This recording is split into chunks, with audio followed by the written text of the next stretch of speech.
Mrs. America, starring Cate Blanchett, I personally think is a great show. Probably going to be one of the best of 2020 when it's all said and done. But I think there's something here to offend everyone.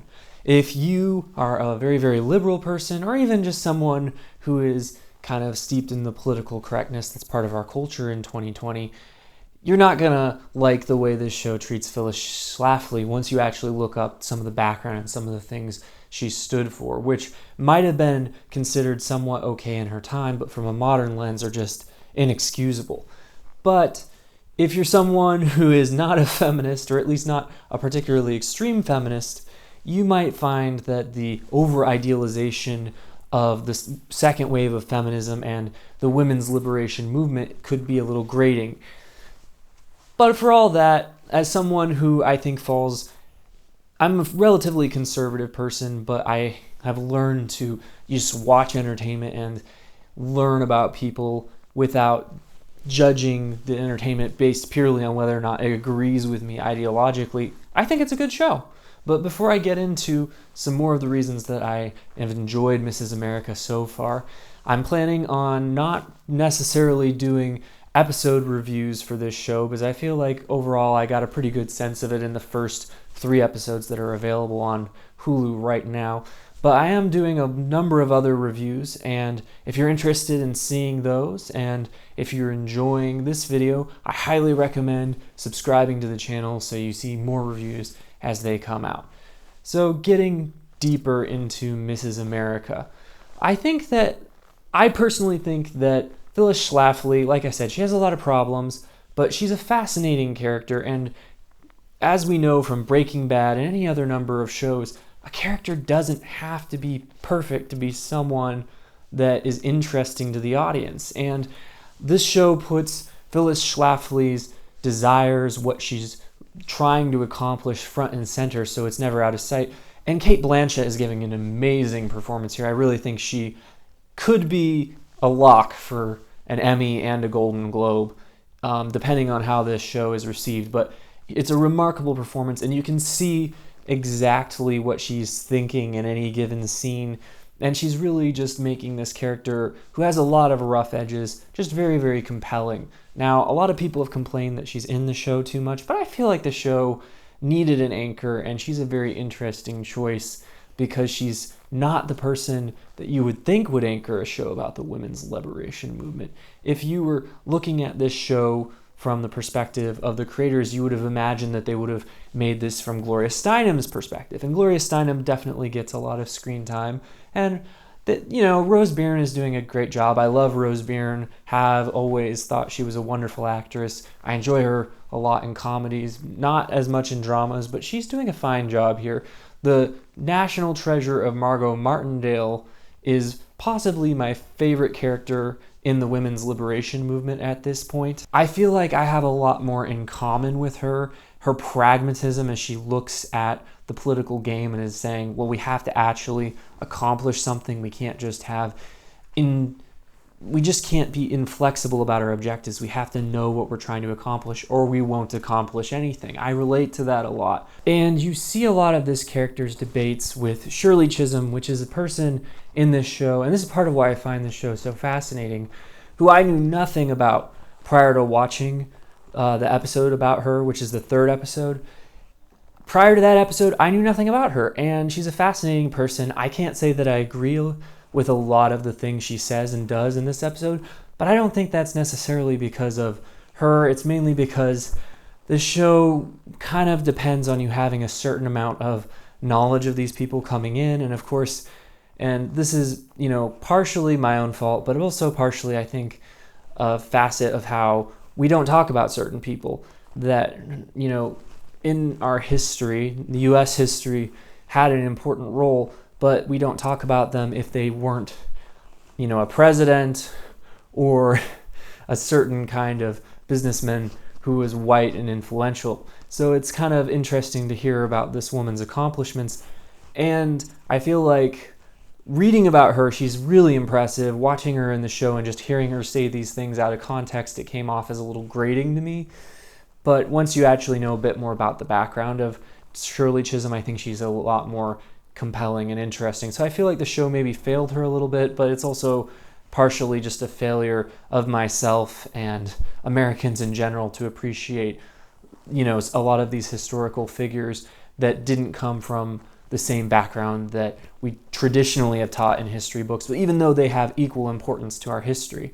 So, but the debate that they have, it's really reminiscent of a lot of the things we see happening in modern America with, the debate whether or not to support someone like Biden, even though a lot of people perhaps feel that he doesn't, have all of their personal policies in mind. Like, it's the question of ideological purity that comes into play again. And there's this very telling line that is taken straight from history where Gloria Steinem says that the candidate for the presidency, the Democrat candidate that they end up supporting, is the best white male candidate. And, of course, I felt like Bella Abzug's perspective, which is he is aligned with us on 90% of issues and he can actually get elected. Personally, I think that's the right perspective, but I enjoyed the whole debate. And, it's an interesting show because you're like, am I giving spoilers? Am I not giving spoilers? But it's history, so to some extent, it's in a gray area, I feel personally, but I'm trying to be respectful of people who want to go in not knowing what happened in history. There's a great cast here, honestly, just a great cast. Lots of actors. I could just start listing names, but that wouldn't be all that helpful. But there's, just to name some of the standouts, obviously I've already mentioned Cate Blanchett and Margo Martindale and Rose Byrne. In episode 3, we get more of a focus on Shirley Chisholm, as I mentioned, who's played by Orange is the New Black's Uzo. Sorry, I had to look at my notes. Uzo Aduba. I did not watch that show, to be honest. But she does a very fine job, and you look at the pictures of her, and I'm not sure she looks that much like her historical counterpart, but I also feel like, if we're being honest, a lot of these people don't necessarily look that much like their historical counterpart. It's interesting because the first 2 episodes that I watched were directed by Anna Boden and Ryan Fleck, who some of you might know, who they work together frequently, and they directed Captain Marvel, which was another Marvel movie that I watched. Their directing, it wasn't the highlight of the show. I think effects has really nailed the adult drama miniseries based on real events. They've done a bunch with Ryan Murphy that are quite good. I highly recommend Feud and American Crime Story, and among others. Most recently, they did Foss v. Verdon, and I think they're just very, very solid, and I don't know why they keep making them in this day and age. You kind of feel like they can't be getting that many viewers, but they do win awards, so there is that. And they are just very good. I feel like they have to add some prestige to the network. But overall, like I said, I find the discussions interesting, but I'm willing to kind of and not think too hard about the politics of it, even though I don't agree with it.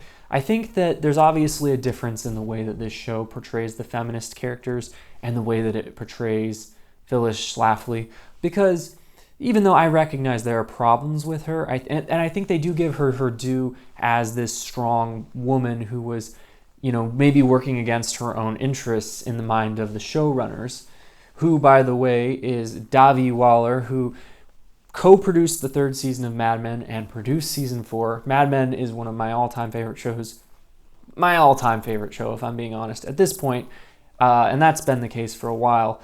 And, it seems a very natural fit for her to do this period drama that, once again, has very strong feminist themes. It's obvious to me that when they look at Phyllis Schlafly, they would rather focus on the parallels to how she brought in the modern political movements that we see today than maybe engage with maybe some of the points she had about the Equal Rights Amendment.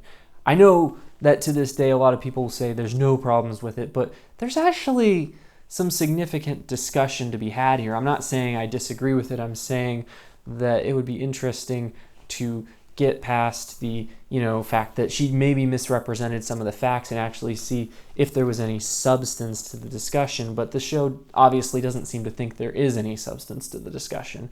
and is, from an ideological perspective, I would say this show is entirely on the feminist side.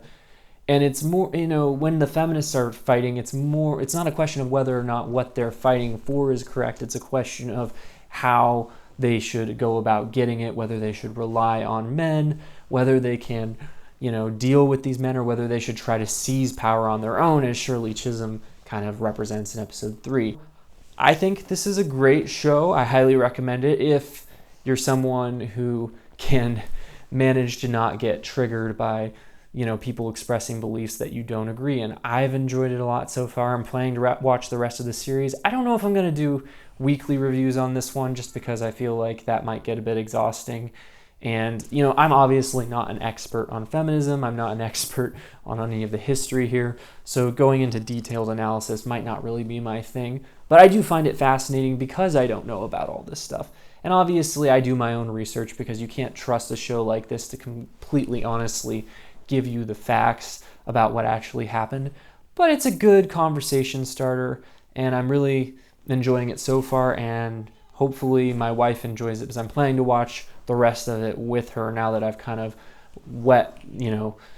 stuck my foot in to the pool to see how the water feels. So let me know if you are going to check this show out, or if you've already checked it out, and let me know your thoughts on the first 3 episodes and on subsequent episodes as you and I watch them together, even if I don't do video reviews on them. So that's my review of Mrs. America, the limited series on FX on Hulu. I hope you thought I made some interesting points, and if you're interested in seeing more reviews going forward, please consider subscribing to the channel.